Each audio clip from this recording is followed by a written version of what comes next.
au sein de l'opposition gabonaise. Pas mal de leaders se sont déjà prononcés sur la question et se sont prononcés sur ce qu'on a appelé jusque-là l'union sacrée avec un seul objectif, parvenir à l'alternance au sommet de l'État. Quelques petites minutes, je vous en accorde deux, Télésphore et Dr Jonathan, pour boucler cette émission parce que le temps, il s'est achevé. Alors, moi je souhaite bonne chance aux congressistes de l'Union nationale, tout en espérant qu'ils garderont l'héritage, j'ai envie de dire, j'entends par héritage, l'esprit. Je dis bien l'esprit. Je ne parle pas de l'appareil, parce que l'appareil, c'est un héritage effectivement matériel, mais je parle de l'esprit. L'esprit qu'a initié André Bobam dans le parti, parce qu'il en était le leader, c'est la détermination. La loyauté aussi. Les convictions. Non, la loyauté, on peut débattre là-dessus. Je ne dirais pas loyauté, je parlais de conviction, surtout la détermination. L'objectif principal, qu'était-il? L'union nationale, donc l'union des Gabonais. Pourquoi? Pour une véritable démocratie. C'est ça l'objectif. Tant que l'Union nationale restera dans ce cheminement-là, ils recevront la pensée de Mobam, ils conserveront sa mémoire. Voilà, elle sera toujours gagnante, l'Union nationale, sur ces principes. Jonathan, pour terminer.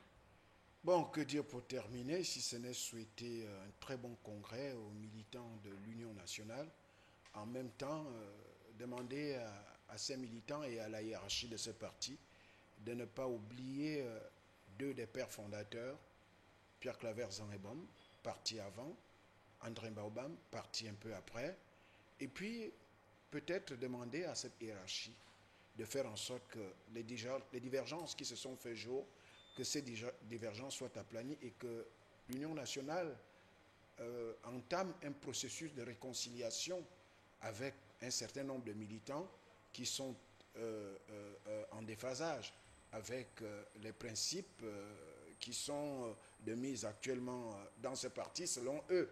Et donc je pense que le meilleur discours qui soit, c'est celui qui rassemble, qui fasse que les militants qui avaient des velléités de partir reviennent.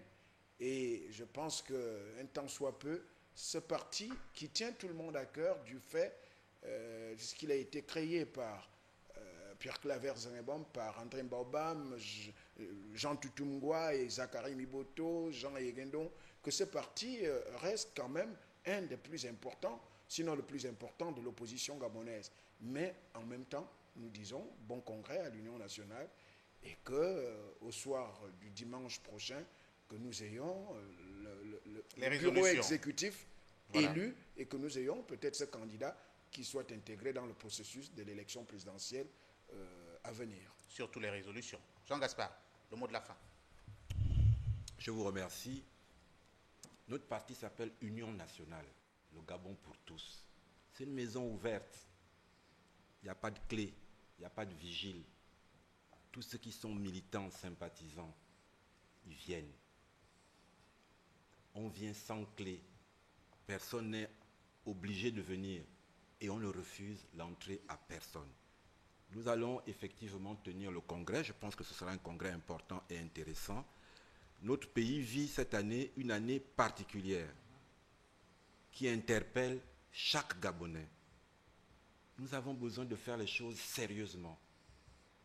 Et nous essayons de le faire sérieusement. Oui, Jonathan, Pierre Claver et André nous accompagnent tous les jours dans chacun des actes que nous posons, dans chacune des choses que nous faisons. Je n'étais pas d'accord tous les jours avec André. On était au moins d'accord sur une chose. On s'assoit, on en parle. Et si on n'est pas d'accord, on s'assoit, on en parle encore. Voilà. Et c'est ce qu'on va faire lors de notre congrès. Voilà. Parler.